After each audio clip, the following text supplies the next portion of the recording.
Esta noche, calle 11 hace esquina con avenida Oaxaca, número 71. Aquí está una de las sucursales, de las 3 sucursales de tarot del mundo. Aquí puede usted encontrar más de 1500 tipos distintos de oráculos y de tarots. Y les agradezco muchísimo que nos reciban. Gracias, Patricia. Gracias, Adriana. Orlando. Muchas gracias a ustedes. Gracias. Rarísimo estar en este espacio. Yo diría una cueva de conocimiento, de sabiduría. Una dulcería, dicen muchos clientes. El oasis. Se abre el otros. apetito, entonces. Se abre el apetito, sí. Mucha gente dice el oasis también, como el lugar de poder salirse de la locura diaria. En la época de los griegos ya se hablaba de los oráculos. En la época de la Biblia, los profetas. Aquí tienen varios oráculos. Y el tarot es una forma de Y oráculo. algunos profetas también. Ah, ¿también? ¿Y en Adriana, Patricia o Orlando? No, nos enfocamos en los oráculos y en los tarots. Y ¿Quién viene aquí, Adriana? ¿Quién es tu cliente habitual hoy? Pues mira, hay una variedad de clientes. Vienen los conocedores y expertos buscando los mejores títulos, las mejores publicaciones, información muy seria. Vienen jóvenes ávidos de conocimiento, de curiosidad, de querer resolver sus problemas cotidianos. Vienen incluso niños a los que les llama la atención porque han visto a sus padres leer las cartas, leer los oráculos y curiosamente ellos intuitivamente escogen pues aquello que les viene bien. Entonces, la variedad de clientes es increíble. La gente mayor viene a veces aquí no a comprar, sino a compartir su conocimiento, su experiencia, esta búsqueda de la razón de vida. Y los jóvenes también vienen a escuchar y muchos de ellos a compartir. Recorro un poco los muros, Patricia. Por ejemplo, me encuentro esta que me llamó mucho la atención. Charles Dickens Tarot. ¿Dickens usaba el tarot? Lo que pasa es que las empresas lo que hacen es meterse a estudiar todas sus obras y de ahí van tomando las cosas más importantes y forman un tarot.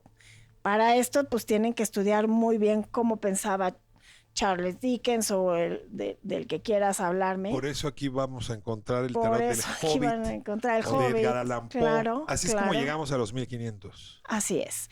Y bueno, una de las personas que en vida hizo su propio tarot fue Dalí. Ahí tenemos un tarot hecho por Dalí. Tenemos uno hecho por Por William Blake, lo vi por acá. Ajá. Pero también tenemos el que hizo David Bowie. David Bowie. Válgame. Sí, Es espectacular ese tarot. Es una cosa de verdad divina. Ahora, tienes tarot de 78 cartas.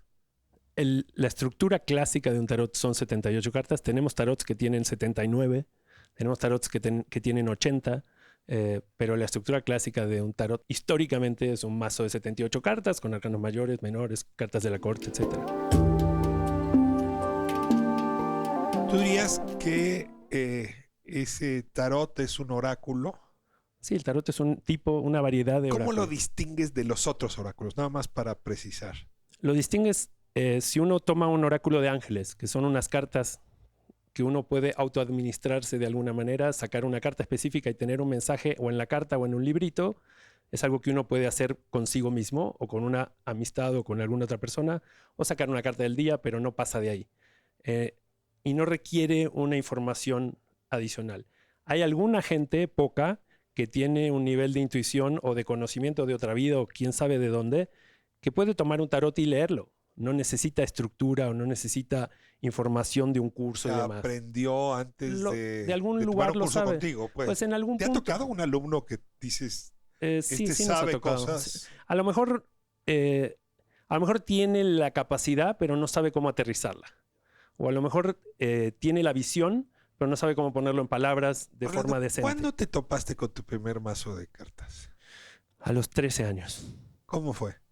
Pues mi madre nos llevó a mi hermano y a mí a leernos las cartas. Y haría ahí la distinción porque existe. La persona que nos leyó, a pesar de tener un tarot delante y abrirlo, no era una tarotista, era una vidente. Y la diferencia es que es alguien que con cualquier herramienta que tenga o elemento en las manos va a poder leer. Me ha tocado ir con personas que leen un tarot y mientras barajan empiezan a decir cosas. Porque uno establece una conexión de algún lugar astralmente o como uno lo quiera, dependiendo de la tradición que uno siga, la explicación que yo por chamanismo le daré una explicación chamánica, pero hay muchas explicaciones posibles. Y entonces, bueno, la persona empieza a recibir información mucho antes de ver ninguna carta.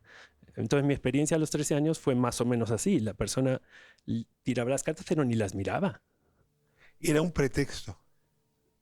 A veces es un juego, a veces es un distractor del ego para que no se mezcle con la intuición. Y en algunos casos también puede ser una forma de justificar lo que uno dice. En algunos de los cursos que tomé, uno de los maestros decía justamente eso, que es muy importante tener un elemento físico delante, porque si uno empieza a soltar información a alguien sin una herramienta de por medio, puede sonar o violento o agresivo o peligroso, porque la persona no sabe hasta cuándo, hasta dónde uno ve.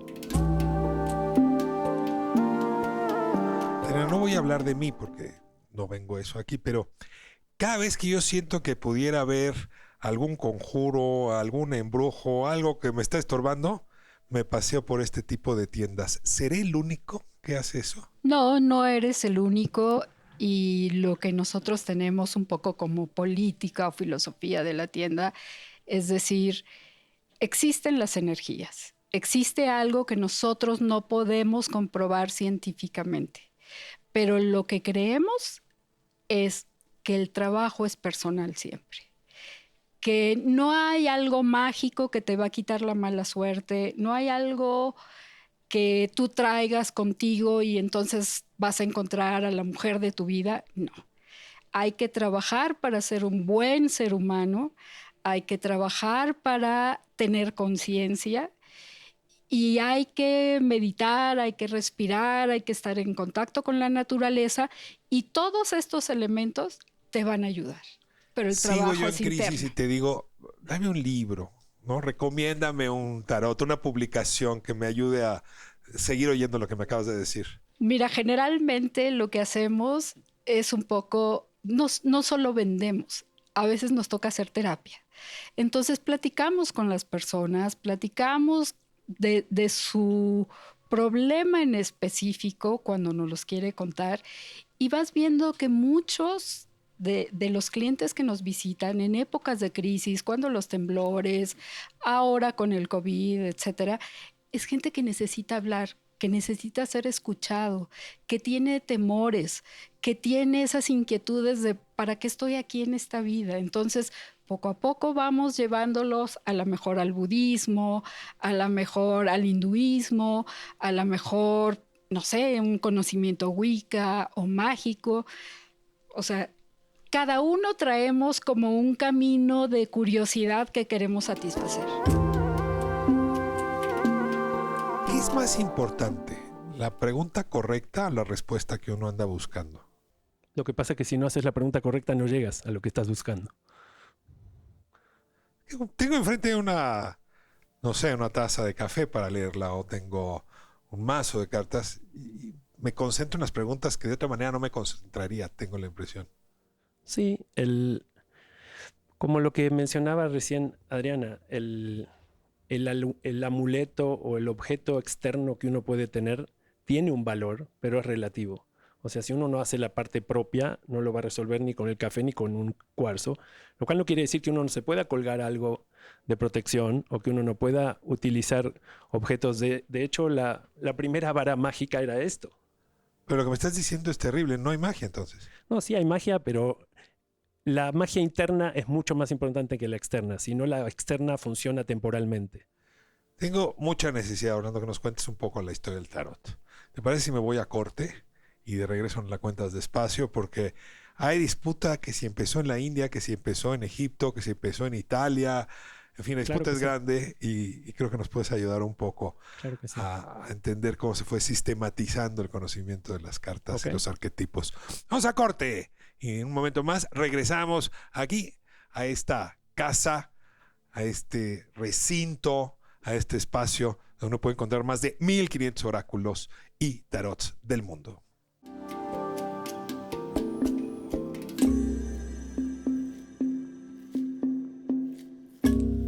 De vuelta aquí en Tarots del Mundo y prometido, Orlando, viene la pregunta al profesor. A ver, ya definías, ¿no? Un tarot, digamos, tradicional son 78 cartas, hay con 79. Ese es un conocimiento que se fue cristalizando y que tiene un conjunto de arquetipos que hoy son conocidos para quienes hace su lectura o quien le hace preguntas. ¿En qué momento se materializó, se concretó ese conocimiento y ese mazo de cartas?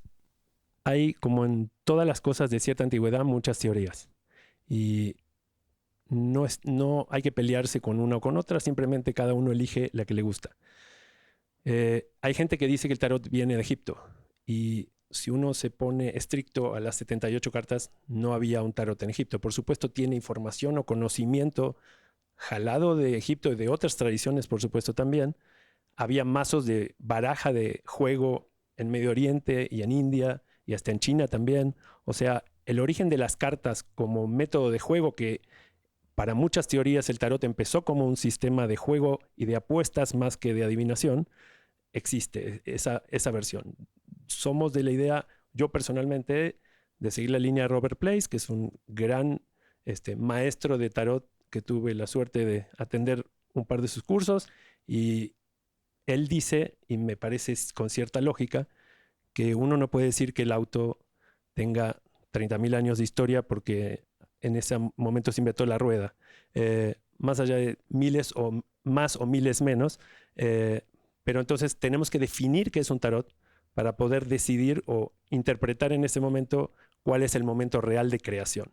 En fin, sí había información tomada de nuevo de Egipto y de muchos otros lugares, pero lo más claro y hasta el momento que se toma como más cierto es que el tarot Visconti Sforza en Italia en 1400 y algo fue el primer tarot con estructura de tarot. Arranca el Renacimiento, sí. Se está acabando la Edad Media y este es uno de los síntomas de esa hay nueva búsqueda, digamos. Exacto. Y hay una teoría también de que existían en ese momento carros casi como los de carnaval, que desfilaban por los pueblos, y está documentado, en los cuales son casi exactos los arcanos mayores de tarot, los nombres de las carrozas. Y eso es anterior a 1425-1430. Entonces se supone que se pudiera hacer un origen de los arcanos mayores, pero se usaban de una forma muy diferente, ¿no? Hablas de arcanos mayores, arcanos menores, yo te diría arquetipos distintos. ¿Nos explicas un poco para los que no entendemos? Los arcanos mayores son 22 cartas que hablan del mundo arquetípico. Y apuntan más bien al nivel espiritual de la persona o a cosas más grandes en el mundo espiritual o en el mundo del día a día. Sí, la justicia, las habilidades, el triunfo, cosas como mucho más abiertas. Y los arcanos menores sí son mucho más parecidos a las cartas tradicionales de juego, porque son de 1 a 10 más las cartas de la corte, y ahí sí tenemos oros, espadas, copas y bastos como en un mazo tradicional, y nos hablan de cosas específicas del mundo material, ¿no? Y es la combinación lo que te da y la combinación, lectura. Sí. O sea, el chiste de un tarot versus un oráculo que hablábamos hace un ratito es que en un oráculo uno lo puede hacer a sí mismo. En un tarot es mucho más complejo porque empiezan a jugar las interrelaciones entre las cartas. Entonces, ya de por sí cada carta tiene muchos significados posibles. Si además le agrego la ubicación dentro de la lectura o qué aparece alrededor, las posibilidades se multiplican, y ahí es donde aparece la necesidad de conectarse con algo distinto a lo que uno ve y trabajarlo de una manera intuitiva. Por eso hay gente que sin estudiarlo lo puede hacer, ¿no? Ahora, más allá del objeto que permite canalizar, como tú decías, lecturas sobre el presente o el futuro, también está la estética. Sí llama mucho la atención, y regresamos un poco a que pues hay los distintos tarots, justamente esa estética, y ahí sí debe haber artistas, editoriales que se han esmerado justamente en que esos arquetipos sean llamativos. ¿Cuáles son, a ver, Adriana, tus favoritos? ¿Tu editorial favorita? ¿Tu artista favorito? Me gusta lo que hace Ciro Marchetti, por ejemplo. Me gusta mucho el tarot de Dalí. El de, no sé, el Visconti, el Klim, me encanta. Me gusta muchísimo cómo quedó Juego de Tronos, que aunque está Ah, sí, el basado Game en of una Thrones serie, quedó- claro. Y me gusta mucho cómo quedó. Me gusta el Visconti. Ese creo que es mi favorito. Es el original. Sí. Bueno, hay muchas versiones incluso del Visconti. ¿Cuánta gente interviene, Patricia, por ejemplo, Uah, para diseñar el de Juego de híjole. Tronos? Pues muchísima gente. O sea, está desde todos los investigadores de que se meten a la obra, están checando como las líneas de pensamiento, los colores, las imágenes que concuerden con la época o el personaje, los detalles de la época. O sea, de verdad es un trabajo enorme. Se tardan aproximadamente 3 años con cada tarot. Esto empezó como un juego. ¿Hoy sigue siendo de alguna manera un juego? ¿O puede serlo para una familia, para un grupo humano, para un profesor y sus alumnos? Yo lo relacionaría con algo que nos preguntan muchísimo, que es lo de la tienda esotérica o el esoterismo. Etimológicamente, esotérico es lo que está dentro u oculto. Y yo hoy día diría que con la cantidad de material de Feng Shui, Kabbalah, astrología, chamanismo, etcétera, etcétera, que hay por todos lados, de oculto ya no tiene nada. O sea, ya ahora es exotérico, no esotérico, pero creo que eso forma parte de la evolución. Yo sí creo que el tarot va a ser... Tarots o oráculos en general, ¿no? Son herramientas a las que cuando uno las desmitifica, las trata seriamente y entiende la evolución de la herramienta y demás, creo que es algo que mucha gente puede utilizar. Y tenemos, por supuesto, mucha gente que, aún con una creencia religiosa o la que fuera, que lo pone un poco en duda, de todas formas se acerca y lo cuestiona y lo consulta y llega a tener pues como un grado de seriedad al respecto, ¿no? Y de intención, por lo menos. Pues en caso de que uno se esté buscando a sí mismo o no, que uno quiera ver el futuro o no, que a uno le guste en efecto el conocimiento que acumula la humanidad en cualquiera de sus formas, la estética y sobre todo la voz de quienes nos han recibido aquí como anfitriones, venga aquí en Oaxaca 71, Tarots del Mundo. Ya se llevó usted una probadita de la delicia que es pasearse por este lugar y estas 1500 expresiones distintas del oráculo y del tarot. Orlando, muchas gracias. Muchísimas gracias. Serena, muchas gracias. Gracias. Patricia, Nada, honradísimo. muchas gracias. por Regresamos a recibirme. estudio.